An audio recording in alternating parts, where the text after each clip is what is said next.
नमस्कार बालमित्र मैत्रिणींनो, माझे नाव श्रीमती नंदा विजय सावंत, सहाय्यक शिक्षिका, महाराणी साईबाई विद्या मंदिर, मालाड पूर्व.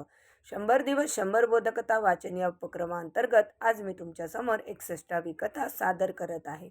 कथेचं शीर्षक आहे आज शिरणारी पावले. एका जंगलचा राजा सिंह म्हातारपणामुळे अशक्त आणि दुबळा झाला होता. त्याला धड खायला शिकारही मिळत नव्हती. तेव्हा त्याने जंगलात एक बातमी पसरवली की आपण खूप आजारी आहोत. माझे थोडे दिवस राहिले आहेत, म्हणून शेवटचे दर्शन घेण्यासाठी प्रत्येक प्राण्याने मला भेटायला यावे. अशा समजुतीने काही प्राणी त्याला भेटायला गेले.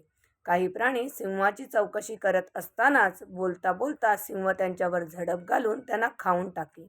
एकदा एक कोल्हा सिंहाला पाहण्यासाठी आला.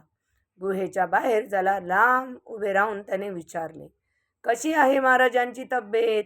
सिंह आतूनच विवळत म्हणाला, अजून ठीक नाही. तू आत ये, मग माझ्याशी गप्पा मार.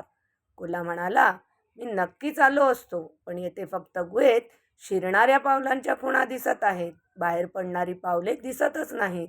या कथेचं तात्पर्य, शहाणा माणूस योग्य वेळी संकटाची चाहूल ओळखतो आणि सावधगिरीने वागतो. तसे आपणही वागावे. धन्यवाद.